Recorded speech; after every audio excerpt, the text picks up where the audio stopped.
yang kami hormati Kepala SMP dan SMA Alhamdulillah, serta Kepala Pesantren Alhamdulillah, serta para peserta yang semoga senantiasa memohon Allah Subhanahu wa Ta'ala. Alhamdulillah, secara puji bagi Allah Subhanahu wa Ta'ala. Dalam kesempatan siang hari ini Allah Subhanahu wa Ta'ala memudahkan kita semua untuk hadir di mushola Al-Maidah dalam rangka untuk tafakkur fikih. Salawat dan salam senantiasa tercurahkan kepada Nabi kita Muhammad SAW, kepada para sahabat serta keluarga beliau serta umat beliau senantiasa istiqomah berpegang dengan sunnah Nabi Muhammad SAW. Para sahabat yang dimuliakan Allah Subhanahu wa Ta'ala, insyaallah dalam kesempatan siang hari ini kita akan sama-sama belajar kepada Ustaz Dr. Ahmad Jaludin LCMA. Beliau adalah pembina pesantren SMP SMA Alhamdulillah, yaitu dengan tema menghadirkan ma'iyah dan ma'unah Allah Subhanahu wa Ta'ala dalam mendidik pemimpin di masa depan. Karena saya telah ada bersama kita kepada saya kami bersyukur. Bismillahirrahmanirrahim. Assalamualaikum warahmatullahi wabarakatuh. Alhamdulillahi rabbil alamin. Alhamdulillahi ala ihsanih wa syukru lahu ala taufiqihi wa amtinani. Asyhadu an la ilaha illallah wahdahu la syarikalah ta'ziman li sya'nih, wa asyhadu anna Muhammadan abduhu wa rasuluh adda'i ila ridwanih. Allahumma salli wa sallim ala nabiyyina Muhammadin wa ala alihi wa ashabihi wa ikhwani. Amma ba'd. Asatid dan ustazat dan juga musyrifah yang dirahmati Allah Subhanahu wa Ta'ala, bagaimana kabarnya? Sehat? Alhamdulillah. Sudah makan? Alhamdulillah. Kalau siang begini doanya apa doanya? Bismikallahumma ahya bismikam. Kita sama-sama belajar dan untuk siang ini kita mencoba membangun budaya di dalam aktivitas yang menjadi amanah kita di tempat ini. Kita bersyukur pada Allah Subhanahu wa Ta'ala diberi kepercayaan olehnya untuk mengabdi di lembaga ini, dan ini bukan hal yang sederhana, karena di sini yang dihasilkan, yang diproduk bukan barang, tetapi yang diproduksi adalah manusia-manusia dan calon pemimpin di masa yang akan datang. Kita mencoba, kalau di kemarin tuh saya membaca-baca buku tauhid ya di pesantren ini. Di bab pertama terkait dengan masalah tauhid, terkait dengan masalah tauhid ada tauhid rububiyah atau khaliqiyah, ada tauhid uluhiyah, dan juga tauhidul asma'i was sifati. Kita mencoba menghadirkan tauhid itu secara implementatif di dalam kehidupan, termasuk di dalam profesi yang saat ini diberikan kepercayaan kepada kita semua. Jadi tauhid itu bukan sebatas nadhariyah, bukan sebatas teoritik, tapi kalau dalam perspektif Ahlus Sunnah itu melibatkan tiga hal. Ada keyakinan, ada ikrar, serta ada implementasinya atau amal. Nah, menghadirkannya seperti apa? Nah, untuk menghadirkannya saya mengambil tema ini, menghadirkan ma'iyah dan juga ma'unah Allah dalam mendidik pemimpin masa depan. Kenapa kita penting menghadirkan ma'iyah? Ma'iyah ini kebersamaan. Harapannya apa yang kita lakukan ini dibersamai oleh Allah dan diberi pertolongan oleh Allah Subhanahu wa Ta'ala. Karena kaedahnya begini, kaedah ini bukan hanya berlaku untuk kita hamba-hamba biasa, tapi juga diberlakukan untuk Rasulullah Sallallahu Alaihi Wasallam, bahwa di dalam menjalankan tugas-tugas kehidupan kita tidak mungkin hanya mengandalkan skill, mengandalkan pengalaman, dan juga mengandalkan kemampuan secara individual atau bahkan kelompok. Tidak bisa hanya mengandalkan upaya-upaya atau ikhtiar manusiawi. Bahkan selevel Nabi Sallallahu Alaihi Wasallam diingatkan oleh Allah bahwa yang menempuh perjalanan dari Mekah menuju Madinah adalah Rasulullah bersama para sahabat dalam rangka masuk kota Mekah. Terjadilah Fathu Mekah itu. Tetapi ketika kemenangan sudah diraih, ikhtiar-ikhtiar insaniyah itu dinafikan semua oleh Allah Subhanahu wa taala. Karenanya yang memberi kemenangan itu adalah Allah, bukan prestasi Muhammad dan para sahabatnya. Kalimat yang digunakan adalah idza jaa nasrullahi wal fath. Jauh sebelum itu, ketika perang Badar dan kaum muslimin mendapatkan sukses sebagai pemenang, juga demikian, ikhtiar-ikhtiar manusiawi dinafikan semuanya. Kalimat yang digunakan oleh Al-Quran, wa ma romaita idh romaita walakinnallaha roma. Kalau dalam tafsiran Ahlu Sunnah, kata roma yang pertama adalah upaya yang dilakukan oleh manusia, sedangkan makna roma yang kedua adalah yang menjadikan tepat sasaran atau tidak adalah Allah Subhanahu wa taala. Okay. Kalau dalam kehidupan kita di sini, baik sebagai guru maupun sebagai pembina di pesantrenan, ya, yang melakukan ikhtiar adalah kita manusia biasa.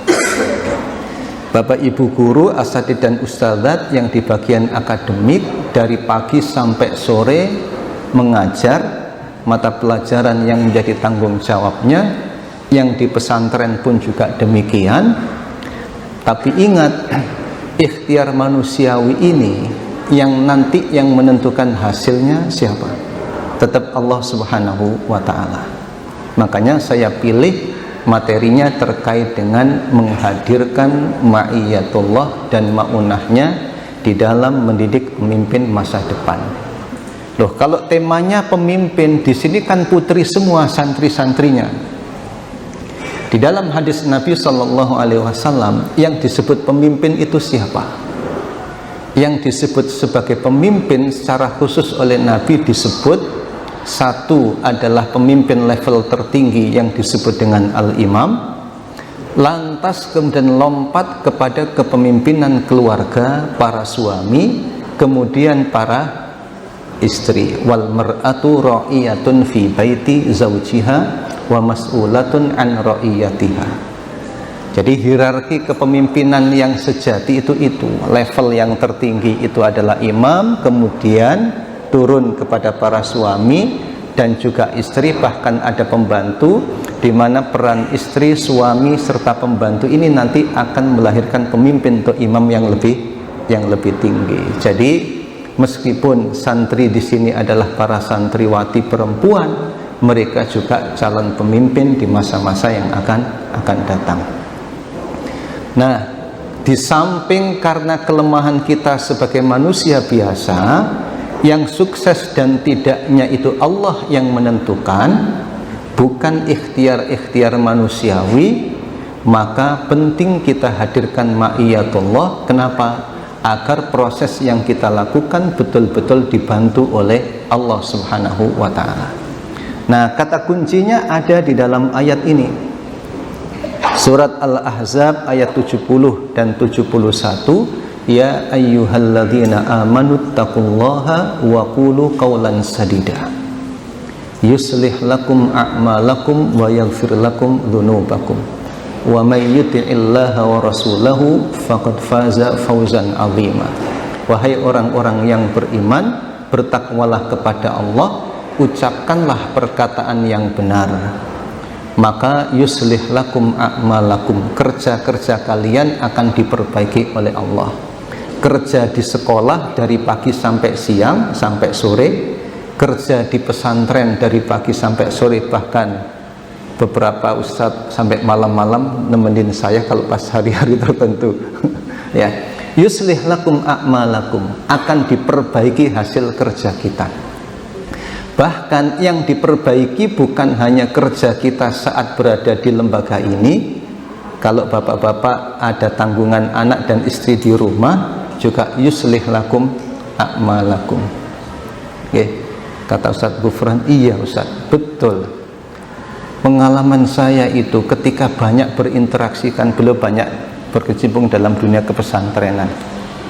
Ternyata Allah membantu untuk memperbaiki anak-anak saya. Padahal keterlibatan saya nggak terlalu. Di rumah hanya sedikit sekali waktu yang saya miliki. Hadirin yang dirahmati Allah Subhanahu wa taala. Jadi ya, skill penting. Okay? Skill itu penting, pengalaman juga penting. Tetapi ketika skill dan pengalaman ini, nah tadi dikatakan tidak menghadirkan ma'iyah, tadi LCD-nya nggak menghadirkan ma'iyah, ya mati-mati ternyata. Ya, sukses itu sulit untuk diraih. Nah, ini perjalanan kita masih dalam tahap perjalanan. Kita punya target-target yang kita canangkan, harapannya diperbaiki oleh Allah. Kita yang berusaha, yang menyempurnakan usaha kita adalah Allah Subhanahu wa taala. Kalau ada kurang-kurang, ayat itu menyebutkan wa yaghfir lakum dzunubakum. Allah akan mengampuni kita. Nah, hadirin asatidz dan ustadzat yang dirahmati Allah Subhanahu wa taala, kata ittaqullaha wa qulu qawlan sadida inilah nanti yang kita upayakan, kita hadirkan dalam proses yang ada di sini, dalam amanah-amanah dan pekerjaan yang menjadi tanggung jawab kita di sini. Ya ayyuhalladzina amanu taqullaha wa qulu qawlan sadida. Nah, kemudian ayat ini juga pentingnya didukung oleh cerita di dalam Al-Quran. Bahkan juga menjadi kaidah penting di kalangan salafus soleh ketika mengingatkan kita semua. Apa itu? Ya, kata-kata waqulu qawlan sadida, ucapkanlah yang benar itu, kemudian muncul juga di dalam cara menyikapi hasil kerja. Jadi cara menyikapi hasil kerja turut menentukan qulu qawlan sadida tadi itu. Jadi pandangan tentang pekerjaan yang tidak hanya mengandalkan skill, mengandalkan pengalaman, mengandalkan ilmu yang dimiliki, tapi mengandalkan maunah dan pertolongan Allah. Dan ini juga harus terrefleksi di dalam ucapan dan ungkapan kita saat menerima hasilnya. Di dalam Al-Quranul Karim ada dua sikap, ya, ada dua sikap yang berbeda. Yang pertama adalah sikapnya Qarun. Qarun itu ketika berhasil dan sukses, apa yang dikatakan? Aku diberi ini karena prestasi ilmuku, karena cara kerjaku.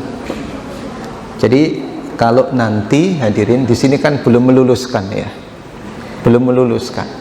Kalau misalnya nanti ada yang sudah lulus dan ternyata prestasinya bagus, sesuai dengan harapannya diterima di perguruan tinggi favorit yang dia inginkan, kalau perspektif Qarun mengatakan siapa dulu gurunya, ya, siapa dulu musyrif dan musyrifanya, dan siapa dulu kiainya.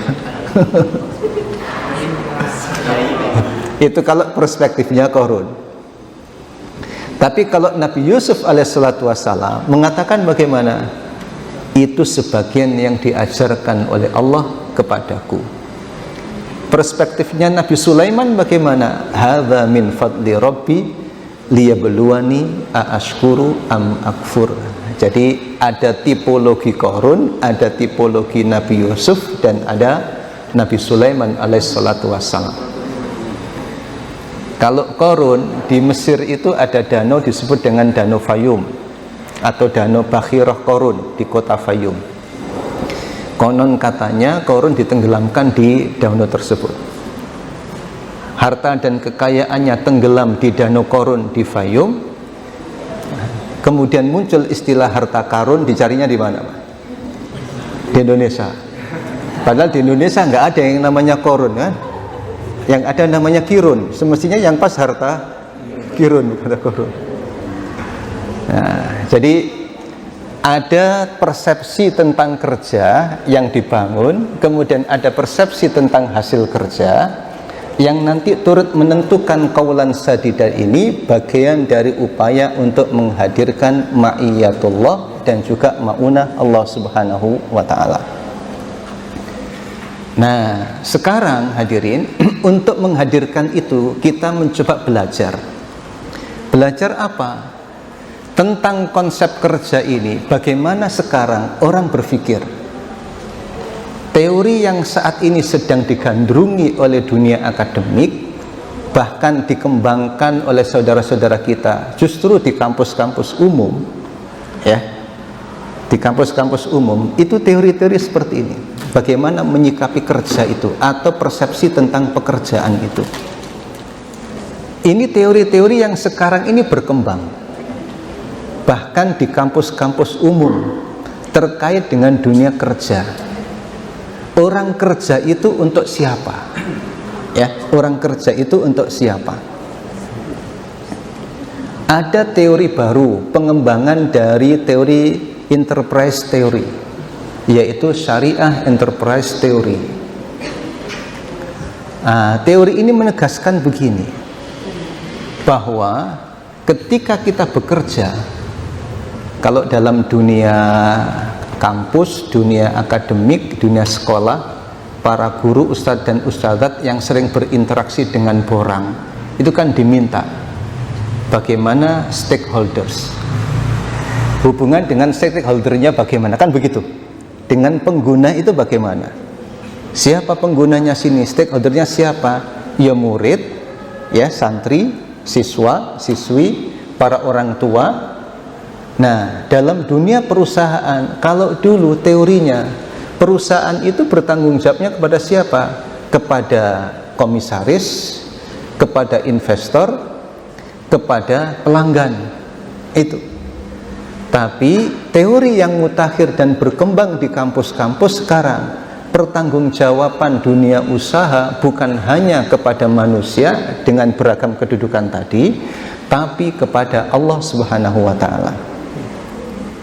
Beberapa waktu yang lalu Kadin Kota Malang menyelenggarakan webinar tentang industri halal.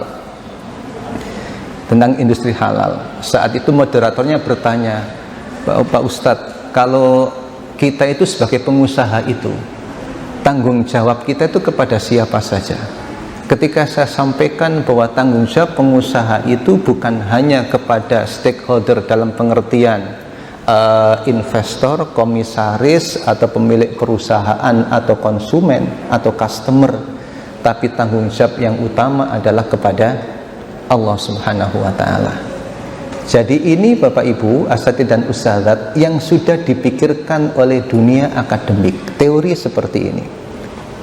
Dan ini diturunkan tidak hanya dalam dunia bisnis lembaga keuangan syariah, bahkan sekarang bermunculan perusahaan-perusahaan yang menggunakan teori ini, menyadari betul bekerja itu untuk Allah, secara teori begitu. Kalau kita kaitkan dengan ayat bagaimana? Kalau dikaitkan dengan ayat, tidak jauh beda dengan ikrar yang asatidz dan ustadzat sering ungkapkan. Apa itu? Inna sholati wa nusuki wa mahyaya wa mamati lillahi rabbil alamin. Itu kalau diterjemahkan bagaimana? Sesungguhnya sholatku, ibadahku, terus hidup dan matiku. Kalau hidup itu kan dimaknai apa? Sesungguhnya keluargaku, pekerjaanku, pertanianku, ngajarku untuk siapa? Untuk lillahi rabbil alamin. Nah, ini pengembangan teori. Jadi secara konsep teoritik sudah dalam dunia kampus ke sana arahnya. Kemudian, kalau secara teoritik sudah seperti itu, bagaimana kemudian dengan dunia empiris? Apa yang dikerjakan dan dipraktekkan oleh orang lain? Apa yang dikerjakan dan dipraktekkan oleh orang lain dalam dunia usaha? dunia usaha ini mereka menggunakan konsep seperti ini, padahal yang diproduk itu adalah benda-benda mati. Perusahaan perumahan, perusahaan dagang, barang dan juga jasa. Tetapi berangkat dari teori enterprise, syariah enterprise teori tadi, diturunkan dalam istilah-istilah yang mereka terapkan di dalam praktek bisnisnya. Padahal yang dihasilkan hanya produk-produk yang sifatnya benda dan materi. Muncul kemudian istilah-istilah marketing langit dan sebagainya. Saya pernah dialog dengan ada seorang pemilik perumahan. Kemudian ketika saya berkunjung ke Blitar, tidak secara sengaja waktu itu diampirkan di sebuah rumah dan ternyata itu kantor sebuah perusahaan. Saya baca di temboknya, di tembok perusahaan itu, dan ternyata ada kalimat itu, marketing langit. Padahal yang dihasilkan rumah, yang dihasilkan barang, yang dibisniskan itu telur dan sebagainya. Ternyata mereka membangun budaya marketing langit itu sebagai bagian tadi menghadirkan Allah Subhanahu wa Ta'ala. Dengan implementasinya seperti apa? Semua karyawannya memiliki nilai-nilai kerja, budaya kerja seperti ini. Apa itu? Ya, apa itu? Jadi semua karyawannya itu wajib, niatnya harus lurus dan harus minta restu kepada orang tuanya. Tidak boleh ada konflik dengan orang tuanya. Ya. Apa kemudian? Budaya sedekah. Terus kemudian apa? Sholat tepat waktu, sholat duha, sholat tahajud, puasa sunnah, silaturrahim, zakat, serta menghindari riba. Ini marketing langit yang dibudayakan dalam rangka kerja untuk Allah, padahal yang diproduksi barang saja, materi. Ya, beberapa waktu yang lalu, sekitar bulan yang lalu, saya ke Pontianak. Ya, di sana disambut oleh seorang ustadz, kemudian diajak mampir, kita makan di sebuah warung, berombongan beberapa orang. Sebelum makan itu, beliau berdoa begini, ya Allah, jadikanlah makanan yang kami nikmati ini energi bagi kami untuk melakukan ketaatan. Jadikan makanan ini sebagai wasilah bagi kami untuk bersyukur, dan jadikanlah makanan ini sebagai wasilah untuk kebahagiaan, ketenangan, dan istiqomah dalam ketaatan. Bismillahirrahmanirrahim. Nah, ternyata yang bersangkutan itu di Kalimantan tadi itu karyawannya sudah sekitar 130-an orang, dan itu budaya yang dikembangkan oleh para karyawannya itu dengan istilah, mereka tidak menyebut kata karyawan, tapi santri penerima amanah, karena mereka wajib untuk mengikuti aktivitas-aktivitas ritual dan juga bahkan intelektual. Nah, jadi yang ingin saya gambarkan begini, untuk menghadirkan ma'iyatullah sebagai wujud kaulan sadida tadi itu, secara teori itu sudah berkembang di dunia kampus pada saat ini, dan secara praktek sudah banyak yang mempraktekkannya. Nah, kita sebagai muslim juga sudah berikrar, inna sholati wa nusuki wa mahyaya wa mamati lillahi rabbil alamin. Dukungan teoritik, dukungan empiris, dan juga secara internal pribadi kita mengharuskan asatidz dan ustadzat yang dirahmati Allah Subhanahu wa Ta'ala untuk betul-betul menjadikan Allah Subhanahu wa Ta'ala sebagai tujuan kita, dan sekaligus yang kita harapkan maunah dan pertolongannya bagi kita semua di dalam menunaikan tugas-tugas ini. Apalagi yang kita hadapi itu manusia yang punya perasaan. Yang kita hadapi itu manusia yang punya perasaan. Kalau di sini ada yang berasal dari Fakultas Ekonomi yang khususnya manajemen, sangat kenal dengan istilah dengan orang yang namanya Kotler. Ya, dengan orang yang namanya Kotler. Kotler ini pakar pemasaran. Tahun 2010 yang bersangkutan diundang di Saudi untuk ceramah tentang marketing. ada teori terbaru beliau pada saat itu yang disebut dengan marketing ketiga. Ya, di dalam ceramahnya yang bersangkutan begini, saya bukan orang muslim, ya, saya bukan seorang muslim, tetapi saya cukup bangga ternyata teori marketing saya yang ketiga ini ternyata banyak kesamaan dengan ajaran-ajaran agama. Kenapa demikian? Karena bagi beliau marketing itu bukan hanya berhadapan dengan customer, bukan hanya dengan manusia, sosok pelanggan, tetapi berinteraksi dengan manusia yang punya hati, yang punya perasaan, punya akal pikiran dan lain sebagainya. Nah, kita pun juga begitu. Asatidz dan ustadz yang dirahmati Allah, kita di sini berhadapan dengan manusia, bukan berhadapan dengan produk, barang. Yang berhadapan dengan barang saja secara teoritik dan empirik melaksanakan tadi, menjadikan Allah sebagai tujuan dan tempat pertanggungjawaban, apalagi kita. Nah, apalagi kemudian dalam dunia pesantren seperti ini. Ustadz Gufron, ini pesantren atau boarding? Ini pesantren atau boarding?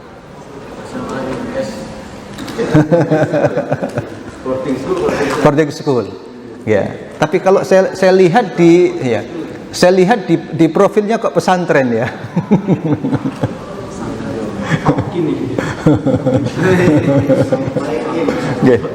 Hadirin yang dirahmati Allah Subhanahu wa taala. Begini. Pesantren atau bukan pesantren, bagi seorang muslim itu ada konsep tersendiri tentang pendidikan.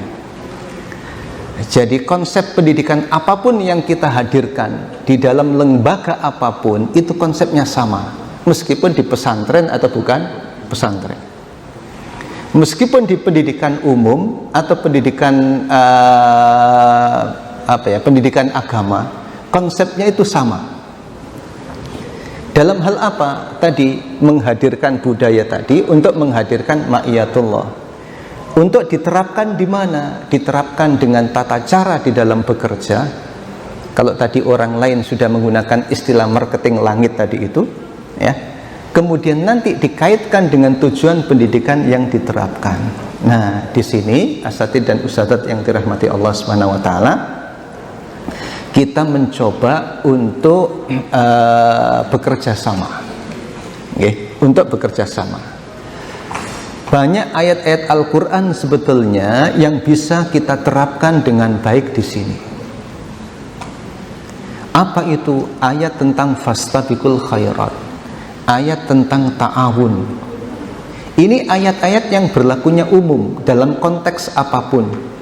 Dalam konteks keluarga, ada suami, istri dan anak, fastabiqul khairat dan ta'awun diperlukan. Dalam lingkungan sosial, fastabiqul khairat dan juga ta'awun juga diperlukan. Dalam dunia profesi juga dipentingkan. Di lembaga pendidikan apalagi, ya, fastabiqul khairat dan wa ta'awanu 'alal birri wat taqwa wa la ta'awanu 'alal itsmi wal udwan. Di sini asatidz dan ustadzat, ya, saya pernah menyampaikan itu, Ustadz, jenengan ini kalau kerja sendiri, buat lembaga pendidikan sendiri seperti ini, susah bisa. Pak Kunto itu juga membuat pendidikan seperti ini, susah, nggak mungkin bisa. Beliau bisa membangun gedung, tetapi untuk membangun orang-orang itu nggak mungkin sendirian. Asatidz dan ustadzat, bapak ibu guru bisa mendidik, tapi untuk menyiapkan fasilitas seperti ini, saya yakin kesulitan. Disinilah kemudian rahasianya mengapa ada ayat yang menyebutkan wal takum minkum ummatu yad'una ilal khair. Di antara makna yang digali oleh Imam Nawawi rahimahullah, disinilah pentingnya atau rahasia dibalik keragaman manusia yang diciptakan oleh Allah. Mengapa kemudian ayatnya itu wal takum minkum, kok bukan semuanya, kok sebagian? Sehingga kata beliau, yang punya potensi ilmu, ya, menyumbangkan ilmunya, yang punya potensi harta dan kekayaan dengan kekayaannya, yang punya potensi kekuasaan dengan kekuasaannya, semuanya kemudian bersinergi. Nah, itu ajaran Qur'aninya begitu. Hadirin yang dirahmati Allah Subhanahu wa taala. Nah, kemudian selanjutnya ketika waqulu qaulan sadida itu kita hadirkan dalam bentuk budaya kerja. Saya pernah dapat cerita dari seorang pengusaha masih muda, dan yang bersangkutan pengusaha sukses. Ternyata dia itu ketika melamar pekerjaan, sebelum jadi pengusaha mandiri ya, dia itu melamar pekerjaan, kemudian oleh ayahnya dipeseni begini, pesan ayahnya itu, nak, kamu kalau kerja jangan cari duit, tapi kamu cari 3 hal. Apa itu? Kata orang tuanya, cari ilmu, mohon maaf ya, itu saya tulis skill itu, cari ilmu. Yang kedua, cari kredibilitas. Dan yang ketiga, cari jaringan. Kita selama terikat dengan kontrak, kemudian kita sudah menunaikan tugas, uang kita dapatkan, tapi ada yang belum pasti kita dapatkan kalau kita tidak mencarinya. Apa itu? Ilmu. Asatidz dan ustadzat kalau dibandingkan antara di bangku kuliah dengan saat asatidz dan ustadzat mengajar dan juga berinteraksi dengan santriwati atau mahasiswi atau siswi, kira-kira dapat ilmu lebih banyak di mana? Di kampus atau ketika ngajar? Ketika mengajar dapat ilmu lebih banyak. Ya. Saya pernah membimbing skripsi mahasiswa saya. Dia itu agak terlambat selesainya karena waktu skripsi dia sambil bekerja. Ya, jadi sales barang. Dia jualan. Ketika nulis skripsi, yang ditulis itu adalah apa yang dia lakukan. Saya bilang waktu itu, wah, skripsi sampai ini luar biasa. Tesis skala ini. Ya. Kenapa? Karena apa yang dia lakukan itulah yang dia kerjakan. Muncul teori baru. Asatidz dan ustadzat yang mungkin dulu di Fakultas Ilmu Keguruan atau juga ilmu tarbiyah, ya, mungkin nggak dapat ilmu tentang bagaimana berinteraksi dengan siswi, dengan santri, bagaimana ilmu komunikasi dengan para orang tua, ya, dan bagaimana menghadapi orang tua yang suka protes. Ada nggak di buku-buku kuliah? Nggak ada. Tapi bila itu ditulis, insya Allah jadi teori-teori baru. Ilmu lebih banyak. Itu bagian dari ilmu. Nah, pemuda tadi ketika mendapatkan pesan dari ayahnya bahwa kalau kerja jangan cari duit tapi cari ilmu, apa yang dia lakukan? Yang dia lakukan itu menarik. Pertama, dia berusaha untuk mendekati pimpinannya. Padahal pimpinannya itu orang yang perfect. Biasanya orang perfect itu kan suka marah-marah, ya, maunya itu sempurna. Karena modelnya seperti itu, nggak ada karyawan itu yang ingin dekat dengan beliau. Kenapa? Takut dimarahi. Tetapi pemuda ini berpikir, ya, pimpinan saya ini bukan manajer sembarangan. Dia ini pimpinan perusahaan yang levelnya internasional. Berarti nggak sembarangan. Apa kemudian yang dilakukan? Dia terus berusaha untuk mendekat.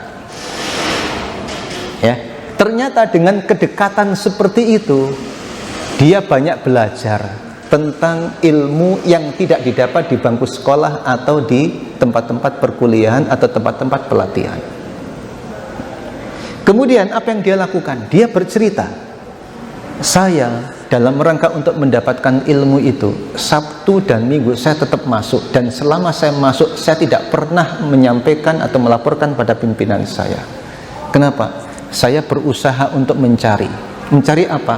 Laporan-laporan keuangan lama, karena ini kaitannya dengan perusahaan, dan juga manajemen logistiknya terkait dengan dokumen-dokumen itu, pengiriman dan juga penerimaan barang, itu saya pelajari.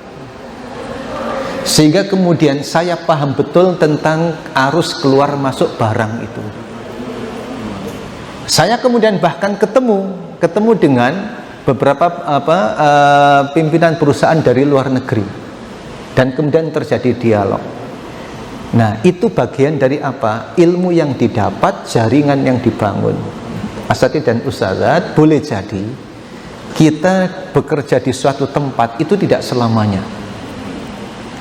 Boleh jadi asatidz dan ustadzat diberi oleh Allah kelebihan sehingga kemudian bisa melakukan atau membangun yang sama dengan yang tempat kita bekerja itu. Tetapi kalau tidak punya skill, tidak punya ilmu, tidak punya jaringan, dan tidak punya kredibilitas, sulit nanti untuk membangun yang baru lagi. Ya, sulit. Hadirin yang dirahmati Allah, sehingga kita bersama-sama di sini untuk memastikan yang kita cari bukan semata-mata uang, karena saat kita terikat kontrak dan kita sudah melakukan pekerjaan kita, apa yang kita inginkan akan didapat. Tetapi ada yang tidak dicari oleh orang dan itu dicari, kita cari. Karena kita sebagai seorang muslim, sedangkan muslim itu terikat dengan kaidah wa ma khalaqtul jinna wal insa illa liya'budun, maka kita jadikan tempat kerja kita itu di samping untuk mencari ilmu, kredibilitas dan juga jaringan, juga kita jadikan sebagai tempat beribadah kepada Allah, ibadah dengan profesi kita. Ya, ibadah dengan profesi yang kita tekuni.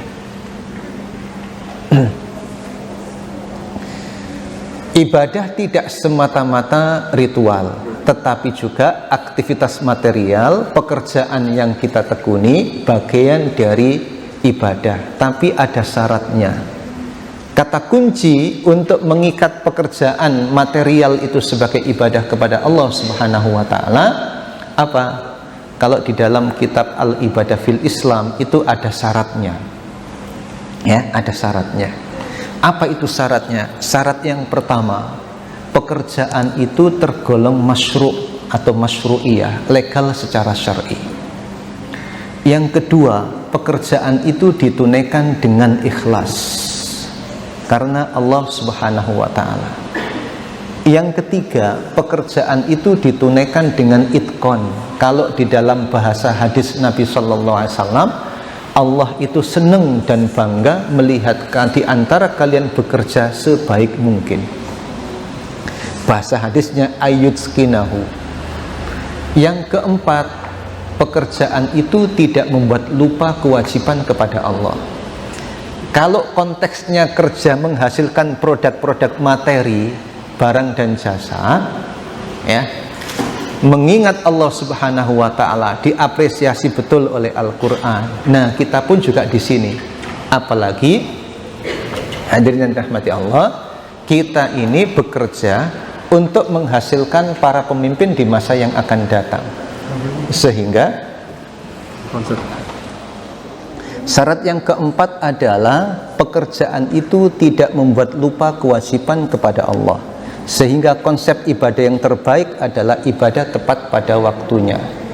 Ketika waktu sholat tiba, asatidz dan ustadzat, musyrif dan musyrifah sudah berada di masjid ini untuk menunaikan sholat berjamaah. Kenapa? Tadi harapannya pekerjaan yang kita tekuni menjadi ibadah kepada Allah Subhanahu wa taala. Dan syarat yang kelima apa? Syarat yang kelima adalah mentaati aturan Allah di dalam pekerjaan yang menjadi tanggung jawabnya. Ya, jadi ini hadirin yang dirahmati Allah terkait dengan menghadirkan tadi ma'iyatullah, kebersamaan Allah Subhanahu wa taala dalam konteks membangun budaya kerja. Oke, yang kita cari ini adalah ibadah, kita cari ilmu, kita cari kredibilitas dan juga membangun jaringan. Kalau di lingkungan kantor itu pernah saya sampaikan begini, kita kalau bekerja mencari duit itu sudah pasti kita dapat. Tapi kalau ilmu, boleh jadi karena kita bekerja di sebuah instansi, kita kemudian disekolahkan, kita kemudian diikutkan pelatihan, kemudian secara teknis praktis kita mengerjakan tugas-tugas yang itu juga berkaitan dengan ilmu sehingga kemudian berkembang. Ini bagian dari ilmu. bagian dari rezeki. Kalau kata Abu Darda ya rahimahullah, belum mengatakan barang siapa yang menganggap rezeki hanya uang, faqad qalla ilmu, maka sedikit sekali ilmu dan pemahamannya. Nah, jadi hadirin yang dirahmati Allah, coba asatidz dan ustadzat, pengalaman panjenengan mengajar sekian tahun misalnya di sini atau di tempat yang lain, dan itu kemudian dituangkan dalam bentuk tema-tema tertentu. Ilmu komunikasi pendidikan, komunikasi pendidikan itu ilmu komunikasi pendidikan pesantren, ilmu komunikasi dengan para orang tua, komunikasi dengan para santri, komunikasi dengan para guru. Nah, ini luar biasa. Muncul teori-teori baru, ilmu-ilmu baru. Boleh jadi asatidz dan ustadzat itu expert di situ. Kalau sudah expert di situ, bisa nanti karena kredibilitas dan jaringannya bisa membentuk usaha sendiri dan lain sebagainya, dan bisa berkembang. Ya. Kemudian berikutnya, ya, kita hadirkan waqulu qaulan sadida tadi itu dalam proses. Kalau tadi dalam budaya kerja, okay, dalam budaya kerja, makanya asatidz dan ustadzat yang dirahmati Allah Subhanahu wa taala, kenapa sekarang ada kebijakan hari Senin dan Kamis tidak ada makan siang, ada puasa, ya, kenapa dan lain sebagainya. Itu tadi, bahwa kita tidak bisa mengandalkan skill kita, tidak mengandalkan ilmu kita, tidak bisa mengandalkan IPK kita sekian dan lain sebagainya untuk membangun kesuksesan. Yang kita harapkan apa? Yang kita harapkan mendapatkan mauna Allah. Yang memproduksi barang saja menerapkan tadi itu. Bahkan kalau ini kita kalau mau nyontoh, ya, kalau mau mencontoh Rasulullah Sallallahu Alaihi Wasallam, Rasul itu memastikan betul.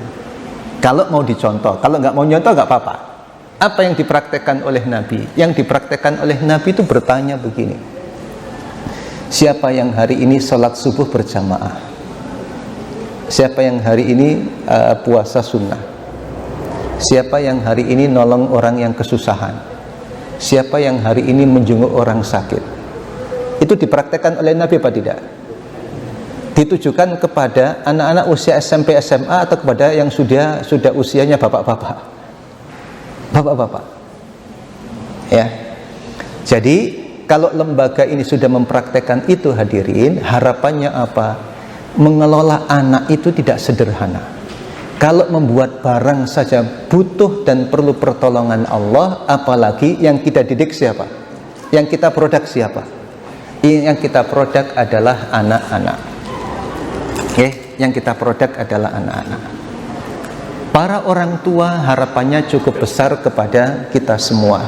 Tidak bisa kita mengandalkan kemampuan skill dan pribadi kita. Yang kita perlukan adalah pertolongan dari Allah Subhanahu wa taala. Nah, Bapak Ibu, asatidz dan ustadzat yang dirahmati Allah, ya. Jadi budaya yang sekarang dibangun, ya, kenapa Senin Kemis berpuasa? Ini pihak yayasan belum bertanya meniru praktek Nabi tadi, ya, belum bertanya. Ini kalau ditanya nanti misalnya asatidz dan ustadzat ditanya, yang hari ini sholat subuh berjamaah siapa? Yang puasa sunnah siapa? Ya, itu metode Nabi, ya, metode Nabi. Nah, jadi dalam dunia industri saja sudah mengedepankan seperti itu, apalagi kita ini memproduk generasi. Nah, lingkungan budaya kerja seperti itu, bagaimana kemudian kita hadirkan dalam konteks pendidikan? Ya, dalam konteks pendidikan. Dalam konteks pendidikan, menghadirkan Allah ini saya menggunakan teorinya Imam Syatibi rahimahullah. Imam Syatibi di dalam kitab Maqasidnya atau Al-Muwafaqat, di antara teori beliau itu ada namanya Maqasidus Syari' dan ada Maqasidul Mukallaf. Maqasidus Syari' artinya tujuan Allah. Kalau Maqasidul Mukallaf itu tujuan kita. Ya. Jadi Allah itu punya tujuan di balik syariat yang ditetapkan. Kalau syariat itu ada perintah, ada larangan, dan ada sanksi, itu ada tujuan Allah di situ. Kalau ajaran Allah itu ada ajaran dalam ruang ibadah, dalam ruang muamalah, ruang pendidikan, ruang sosial, ruang politik, ruang ekonomi, itu juga ada maqasidnya, ada tujuannya. Apa tujuan Allah di situ? Nah, tugas manusia ketika melakukan sesuatu apa? Menyelaraskan tujuan dirinya dengan tujuan yang dikehendaki oleh Allah. Berarti ada maqasid mukallaf, tujuan manusia, agar selaras itu kemudian dilakukan. Makanya ada kaidah maqasid yang menyebutkan kullu qasdin yukhalifu qasdas syari'i fahuwa batilun. Setiap maksud dan tujuan yang berlawanan dengan yang dikehendaki oleh Allah maka batil. Kalau kemudian kita berada dalam ruang pendidikan apapun yang dilakukan oleh orang muslim, pesantren atau bukan pesantren, boarding atau non boarding dan lain sebagainya, ada tujuan Allah di situ karena aktivitasnya sama, pendidikan. Nah, kita sebagai mukallaf yang bekerja di situ, yang beramal dan beraktivitas di situ, punya kewajiban untuk menyelaraskan maqasid ini. Maksudnya apa? Tujuan kami di dalam mendidik harus sama dengan tujuan yang dikehendaki oleh Allah Subhanahu wa ta'ala. Nah, tujuannya apa? Nah, asatidz dan ustadzat yang dirahmati Allah, dalam aktivitas pendidikan, tujuan yang pertama adalah maqsadul ilmi, bahwa pendidikan itu untuk menghasilkan ilmu, proses pembelajaran itu untuk menghasilkan ilmu. Kalau di sini ada santriwati, ada siswi, mereka belajar, apa maqasidnya? Maqasid belajar itu bukan untuk menjadikan mereka sebagai budak kita. Kalau dalam bahasa Al-Quran surat Al-Imran ayat 79, maka nali basyarin ayyutiyahullahu al-kitaba wal hukma wan nubuwata thumma yaqula lin-nasi kunu ibadalli, bukan itu. Tetapi walakin kunu rabbaniyina bima kuntum tu'allimunal kitaba wa bima kuntum tadrusun, di antaranya terkait dengan ilmu ini. Ya, terkait dengan ilmu. Kalau dalam hadis riwayat Imam Bukhari, innamal ilmu bitta'allumi. Ilmu itu ya, ilmu itu diperoleh melalui proses ta'allum, proses pembelajaran. Makanya kalau bahasanya Imam Syatibi, syariah itu ditetapkan oleh Allah, hukum-hukumnya apa? Lil ifhami, yang pertama untuk dipahami, berarti ada proses. Nah, anak-anak kita yang di sini hadirin yang dirahmati Allah, tujuannya apa? Untuk mendapatkan ilmu. Cuma masalahnya, mungkin dulu pernah saya sampaikan juga kritikan Muhammad Iqbal yang mengatakan, innal madarisal haditha tu'allimunal ma'arifa wala tu'allimul khusyu'a wadumu. Sekolah-sekolah modern mengajarkan ilmu yang sangat banyak, tapi tidak mengajarkan kekhusyuan dan uraian air mata.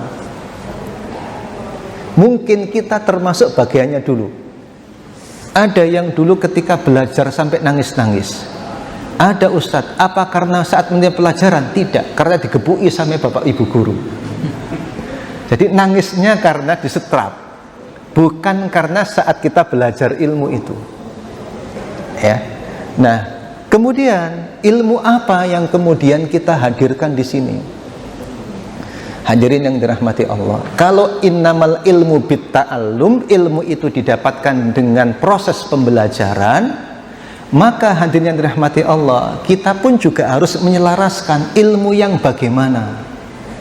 Ya, ilmu yang bagaimana.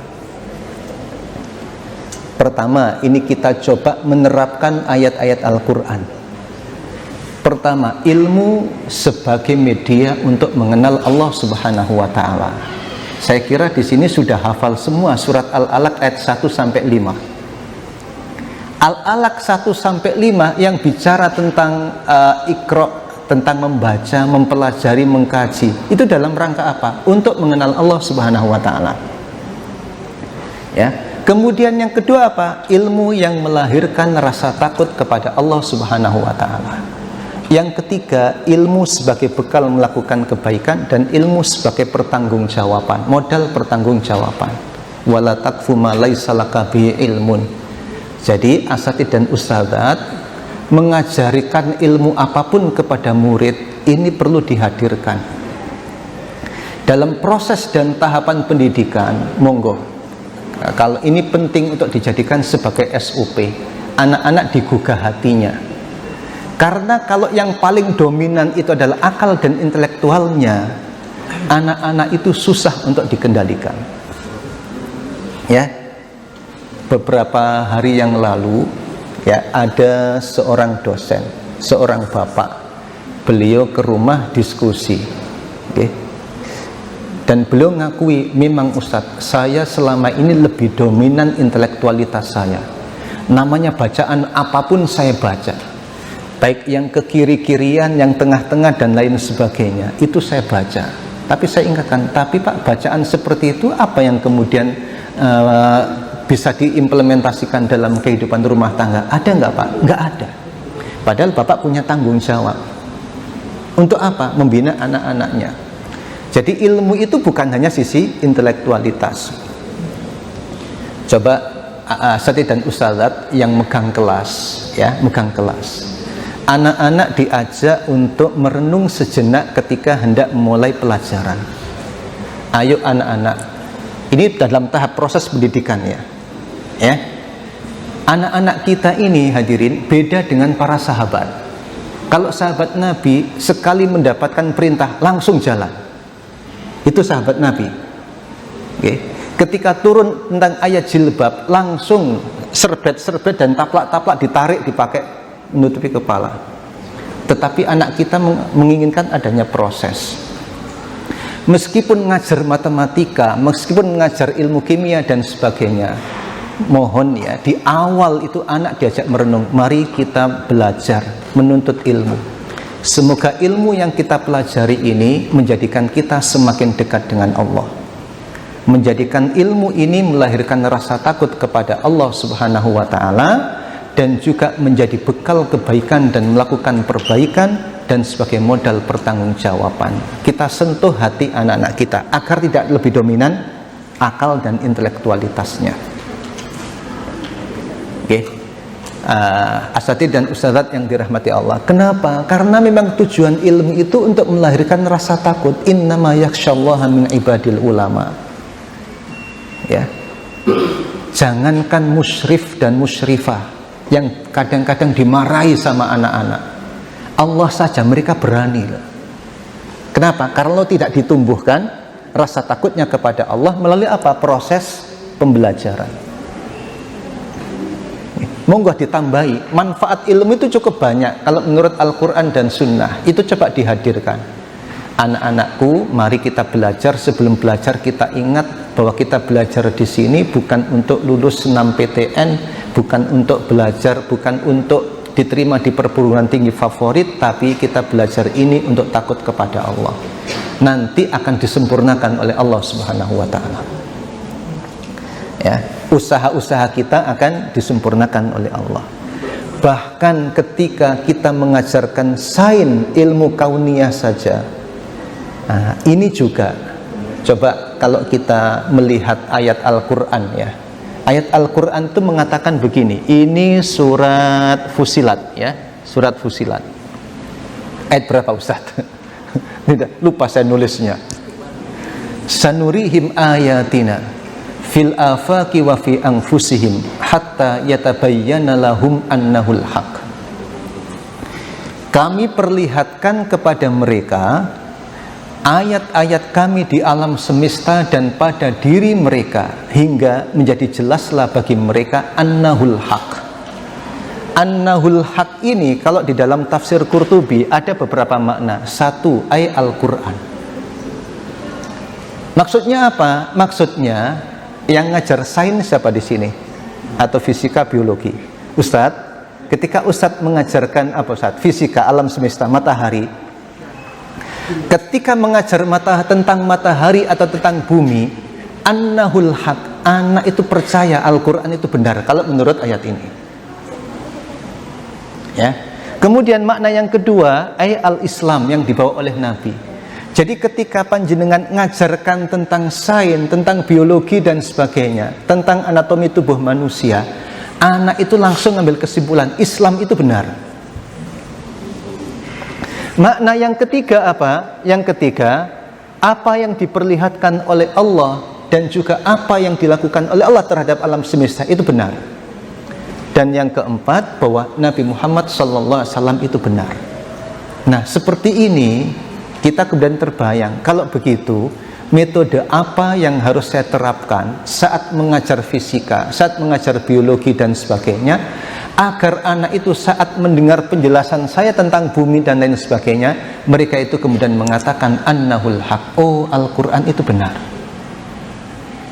oh Rasulullah itu benar, Allah itu benar, Islam itu benar. Berarti bagaimana? Berarti terkait dengan referensi, ya, terkait dengan sumber, terkait dengan metode, ya, terkait dengan metode. Di beberapa sekolah itu ada penugasan. Apa di antara penugasannya kepada para siswa dan siswinya? Anak-anak ditugaskan malam hari untuk memandang langit. Kelihatannya sepele, kelihatannya sederhana. Coba kalau sholat malam itu di antara adab yang dilakukan apa? Keluar rumah, melihat apa? Langit, kemudian membaca apa? Inna fi khalqis samawati wal ardi wa ikhtilafil laili wan nahar la ayatil liulil albab. Nah, disinilah kemudian hadirin yang dirahmati Allah, asatidz dan ustadzat penting untuk membawa ayat Al-Quran ke dalam proses pembelajaran. Meskipun anak hanya tahu ayatnya dan tahu artinya, kemudian lihat alam semesta, mudah-mudahan itu sebagai titik awal anak saat belajar ilmu, kemudian mengenal Allah, dan juga sekaligus meyakini kebenaran ayat-ayat Allah Subhanahu wa ta'ala. Ada seorang ustadz, seorang guru di SD, ketika saya jelaskan seperti ini, kemudian yang bersangkutan, Ustadz, yang sudah saya lakukan, apa Ustadz yang sudah Ustadz lakukan? Ketika anak-anak itu kami ajari tentang onta, saya searching itu di internet, apa sih keistimewaan onta itu? Ada sekitar 8 keistimewaannya. Di antaranya apa? Ternyata onta itu dia meskipun berjalan di tengah badai pasir tetap bisa berjalan dan nggak kelilipan.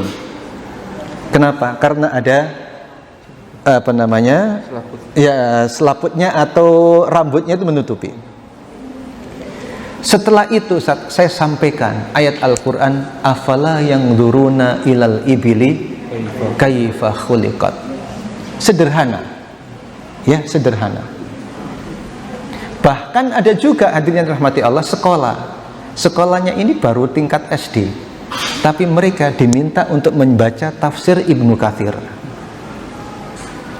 Ya, levelnya baru SD, Pak. Diminta untuk membaca ayat-ayat kauniyah dengan menggunakan tafsir Ibnu Katsir. Hadirin, kalau santri, siswi, siswa, anak-anak, apalagi masih muda-muda, kalau tidak disibukkan dengan ilmu akan disibukkan dengan yang lain. Kalau ada sebuah ungkapan dalam bahasa Arab itu bunyinya begini, al-askarul ladzi tasudul batolah yujidul musyawabah. Tentara itu kalau nganggur suka bikin onar.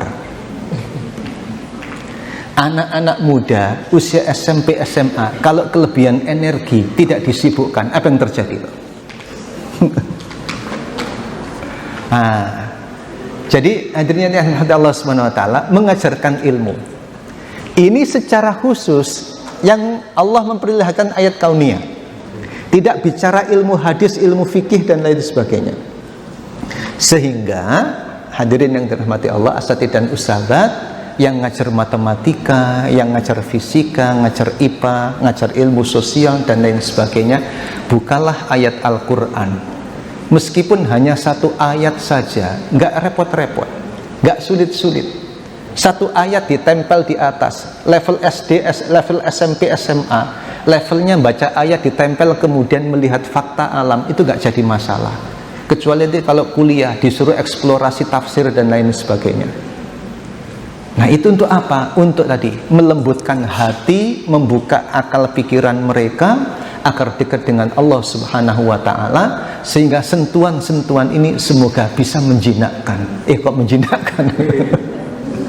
Paling tidak bisa sebagai kendali. Kenapa? Karena memang ilmu itu sebagai kendali. Ya. Nah ini hadirin, kalau kita membaca ayat Al-Quran, khusus saya tampilkan tentang sains ini. Al-Quran itu bercerita, Al-Quran dan hadis, alam dengan manusia itu punya hubungan. Hubungan apa? Hubungan keilmuan. Ya. Harapannya hadirin, anak-anak kalau belajar sains sudah terbiasa dengan Al-Quran. Fakta-fakta kehidupan itu adanya dalam Al-Quran. Allah yang bercerita tentang ciptaannya, dan ciptaannya itu diceritakan betul oleh Allah dalam Al-Quran, sehingga ilmu itu banyak terkandung di dalam bahasa-bahasanya ini.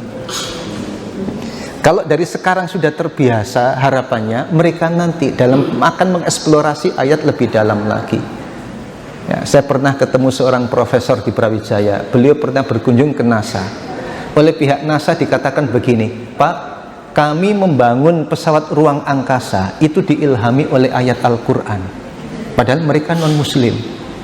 Ayat yang mana? Peristiwa Mi'raj. Jadi mereka menggali dari kata-kata aroja ya'ruju itu bagaimana. Di dalam Al-Quran, kata naik itu digambarkan dengan istilah so'ada. So'ada yas'adu. Kalau Bapak Ibu menyaksikan lift yang bergerak dari bawah ke atas, itu so'ada yas'adu. Alatnya disebut mas'ad. Mas'ad itu lift.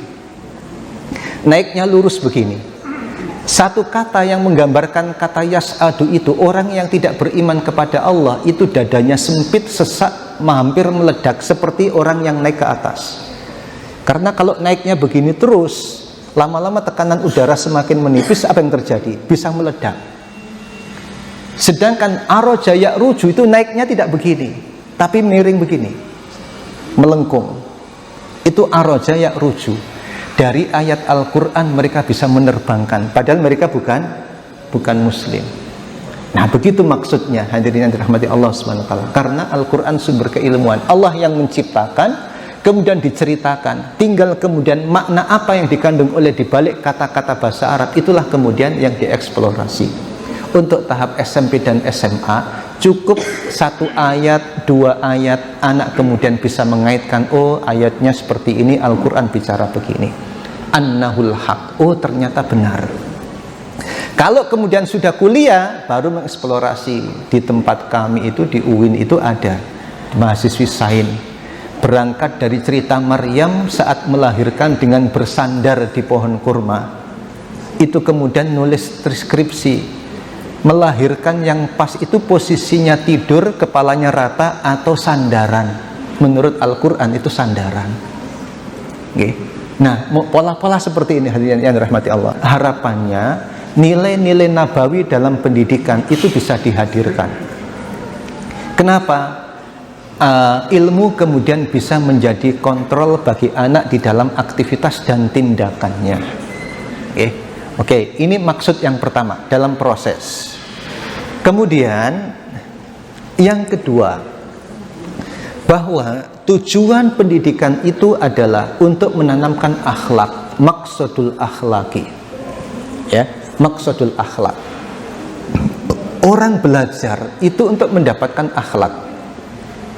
Kita ngajar bukan sekedar transfer ilmu, tapi agar anak-anak kita mendapatkan akhlak.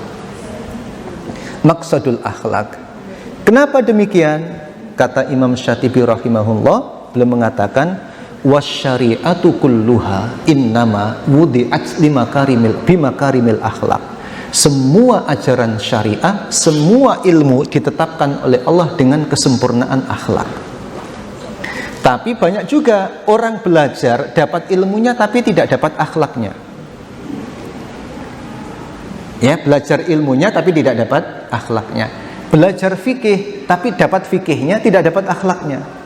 Belajar hadis dapat sanad dan matannya tapi tidak mendapatkan akhlaknya. Bahkan belajar akidah dapat ilmunya tapi tidak mendapatkan akhlaknya. Harapannya belajar apapun, termasuk belajar matematika, belajar fisika dan sebagainya, itu juga mendatangkan akhlak. Nah, seperti ini kewajiban siapa? Ya, kewajiban siapa? Bukan hanya kewajiban guru agama, bukan hanya kewajiban guru pesantren, tapi menanamkan akhlak itu semua yang terlibat di sini berkewajiban untuk mengajarkan akhlak. Ya, tadi malam saya itu ada kajian rutin kitab Al-Adabul Mufrad. Ada bapak-bapak yang bertanya, Ustadz, zaman sekarang itu anak-anak itu kan perlu perhatian orang tua. Ketika usia SMP ternyata anak masuk pesantren dan agak terbatas itu hubungan orang tua dengan anak. Bagaimana sebetulnya yang pas usia kapan masuk pesantren? Kemudian kalau yang kita kaji ini kitab adab, kemudian pesantren yang bagaimana yang kita menempatkan anak kita di situ? Ya, saya sampaikan begini, hadirin yang dirahmati Allah. Pertama, kalau memasukkan anak ke pesantren, niat orang tua harus benar, Pak. Apa niatnya? Ketika hendak memberangkatkan anak ke pesantren, bapak ibu jangan bilang ke anaknya begini, kamu kalau nakal-nakal tak pondokno.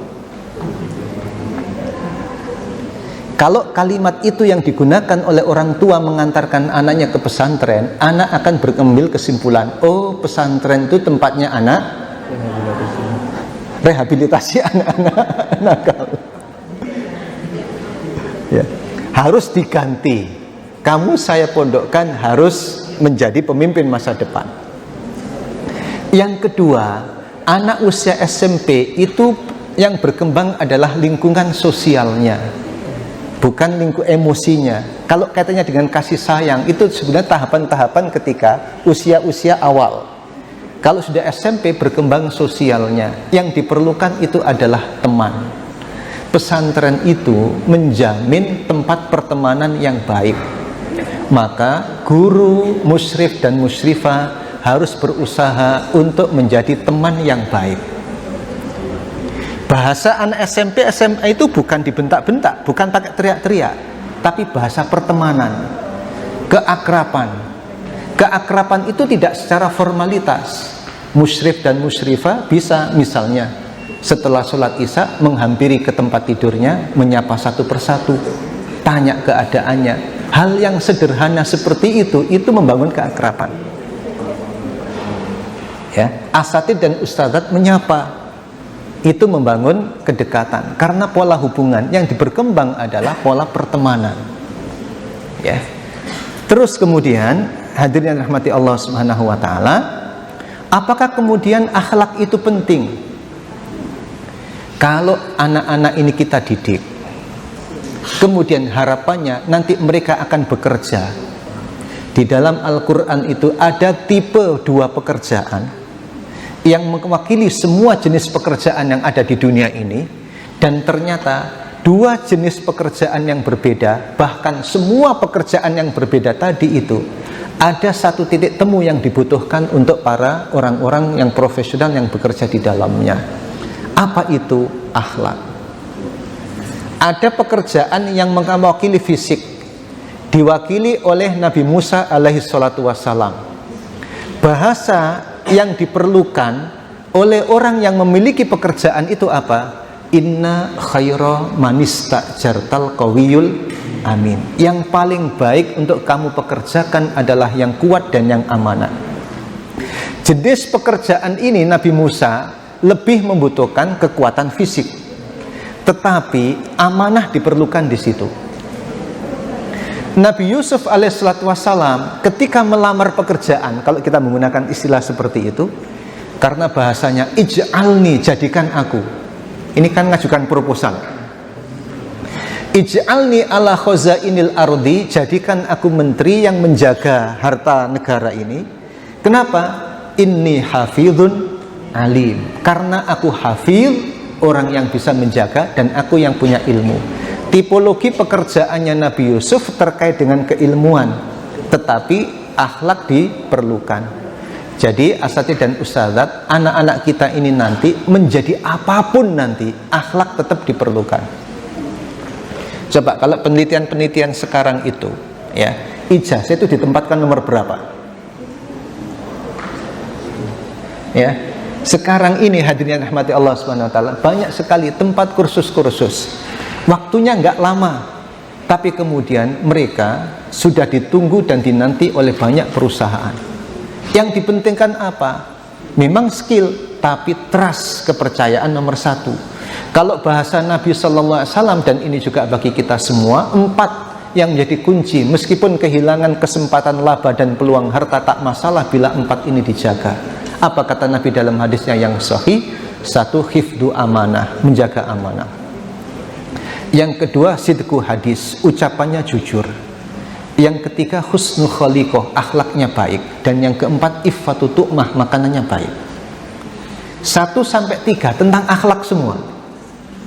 Dan yang keempat tentang makanan. Nah, jadi hadirin yang dirahmati Allah Subhanahu wa taala, asatidz dan ustadzat, kalau lulusan-lulusan kita diterima di perguruan tinggi melalui senam PTN, saat ini hadirin, data itu cukup lengkap, ya. Ini santri mahasiswa berasal dari sekolah mana, itu ada datanya, yang nanti akan mempengaruhi juga proses penerimaan di masa-masa berikutnya. Nah, kata kuncinya ada pada akhlak. Siapa yang mengajarkan akhlak? Semuanya. Meskipun ngajar matematika, juga ngajari akhlak. Ya, meskipun ngajar fisika juga ngajari akhlak. Ngajari akhlak ini hadirin bisa melalui fenomena-fenomena. Ya, karena kan belajar adab itu ada buku yang berjudul Fiqhul Adab. Itu bagaimana kita mengajarkan adab itu. 1 dengan ittiba Nabi, kemudian belajar dari peristiwa, belajar dari orang, dan belajar dari kehidupan. Bapak Ibu, asatidz dan ustadzat itu mengajar kehidupan. Ketika mengajarkan tentang matahari, kenapa matahari dan bumi kok nggak bisa salip-salipan? Kenapa siang malam kok tidak salip-salipan? Itulah kehidupan. Kehidupan itu akan bagus ketika semua belajar sesuai dengan posisinya. Akhlak apa yang ditanamkan? Bisa budaya antri, bisa budaya hormat kepada yang lebih tua. Bagi yang pernah belajar psikologi, ada teori dalam psikologi itu kecerdasan ranking, kecerdasan peringkat. Makna kecerdasan peringkat itu adalah bisa menempatkan orang pada tempatnya. Kalau dalam bahasa hadis Nabi dengan menggunakan istilah, bukan termasuk umatku yang tidak hormat pada yang tua dan tidak menyayangi yang muda. Itu kecerdasan ranking yang sekitar tahun 70-an dalam dunia psikologi itu ditemukan kecerdasan itu. Nah, hadirin yang dirahmati Allah, jadi akhlak ini tanggung jawab siapapun. Dalam matematika ada akhlak atau tidak? Ada. Itu disinggung. Ya. Masalahnya dulu itu hadirin, kalau kita belajar agama, guru kita membawa Al-Quran dan hadis. Ketika belajar fisika tidak membawa Al-Quran dan hadis, sehingga kesimpulannya apa? Kesimpulannya, oh ternyata Al-Quran itu isinya hanya ibadah dan akidah saja. Pernah saya kedatangan tamu masih muda, ketika kita dialog hadirin, kemudian saya sampaikan tentang Al-Quran isinya ini, dia nanya, loh Ustaz, memang dalam Al-Quran ada isi seperti itu? Tentang ekonomi apa ada? Nah begitu. Selanjutnya hadirin yang dirahmati Allah Subhanahu wa taala, yang ketiga, mengajar ilmu itu tujuannya apa? Untuk menanamkan agar peserta didik itu menjadi orang yang tunduk kepada Allah, menjadi hamba Allah Subhanahu wa taala. Ya, menjadi hamba Allah. Wa ma khalaqtul jinna wal insa illa liya'budun. Kalau dalam bahasanya Imam Asy-Syatibi dalam Maqasid Syariah, maksud syar'i dalam penetapan ilmu, dalam penetapan syariah itu adalah ikhrajul mukallafi min da'iyati hawahu hatta yakunu abdan ikhtiyaron kama huwa abdullahi ittiraron. Maksud ilmu itu adalah mengeluarkan orang yang dididik ini dari dominasi hawa nafsunya menjadi hamba Allah Subhanahu wa ta'ala. Nah, kemudian hadirin yang dirahmati Allah, berikutnya ini terakhir, zikrullah dan ibadatillah. Ya, tadi anak ketika mengenal Allah itu harapannya bisa dikendalikan. Ketika hatinya disentuh, anak bisa terkendali dengan baik. Nah, sekarang dituntut kreativitas. Kira-kira bagaimana caranya anak-anak ini bisa zikir kepada Allah? Bagaimana caranya? Tadi sudah saya katakan, anak-anak kita beda dengan para sahabat. Ketika disampaikan satu ayat, satu hadis, langsung mereka terdorong menerapkannya. Sedangkan kultur santri, kultur siswa itu peserta didik perlu ada pembiasaan. Monggo asatid dan ustadzat berkreasi. Kira-kira caranya bagaimana ya? Cara-cara yang syar'i, cara-cara yang baik, sehingga anak itu kemudian terbiasa zikir kepada Allah Subhanahu wa ta'ala. Kalau yang dipraktekkan oleh Rasulullah itu begini. Kalau yang diajarkan adalah zikir setelah sholat. Zikir setelah sholat itu diajarkan oleh Nabi dalam ucapan perintah atau para sahabat mendengar bahwa setelah sholat Nabi membaca ini. Nabi membaca. Kalau yang meriwayatkan sahabat dan posisinya sebagai makmum, kira-kira Nabi membacanya keras atau pelan? Keras, didengar kemudian ditirukan. Nah, walaupun kemudian ada ulama yang cukup berhati-hati. Kenapa? Agar berhati-hati, tidak terjebak pada praktek yang keliru.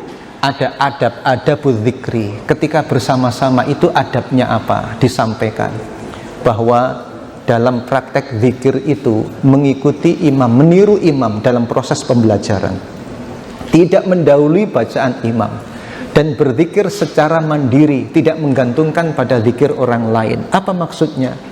Kalau yang berzikir itu membaca ayat kursi baru separuh, yang baru ikut jangan langsung masuk tengahnya, mulai dari awal. Ini bagian dari adab, ya, untuk mengajarkan anak agar mereka punya kebiasaan yang baik, zikir kepada Allah Subhanahu wa ta'ala, yang merupakan sebaik-baik ibadah kepada Allah Subhanahu wa ta'ala. Ya ayyuhalladzina amanu taqullaha wa qulu qawlan sadida, inilah kemudian yang kita harapkan menjadi wasilah turunnya ma'iyatullah. Kalau kita merujuk menggunakan resepnya surat Al-Ankabut ayat terakhir, ya, walladzina jahadu fina lanahdiyannahum subulana wa innallaha lama'al muhsinin. Sungguh Allah bersama orang-orang yang berbuat ihsan. Berbuat ihsan itu Bapak Ibu, konsep ihsan beda dengan adil. Ihsan itu apa? Menunaikan lebih dari yang diwajibkan, itu ihsan. Kalau adil, menunaikan sebatas yang diwajibkan. Kalau kemudian dalam hal ibadah ada puasa yang wajib dan puasa yang sunnah, disebut ihsan itu kalau kita nambah yang sunnah. Wallahu yuhibbul muhsinin. Kalau sedekah yang wajib itu adalah zakat, kita zakat itu berarti menunaikan konsep adil. Tapi kalau kita tambahkan sedekah, itu kita melakukan ihsan.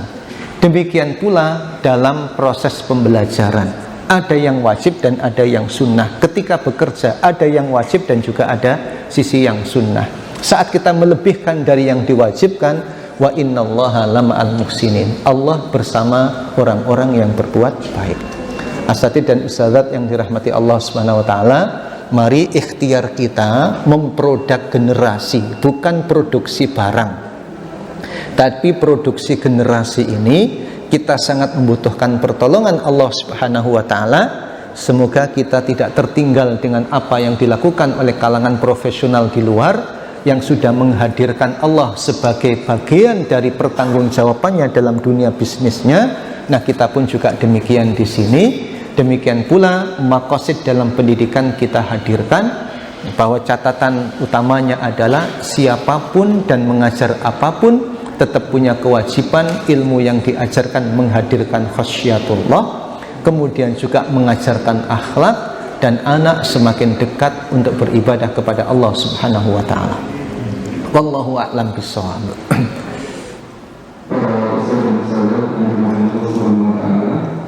Jika ada pertanyaan kita batasi satu, karena 5 menit lagi insyaallah memasuki waktu sholat.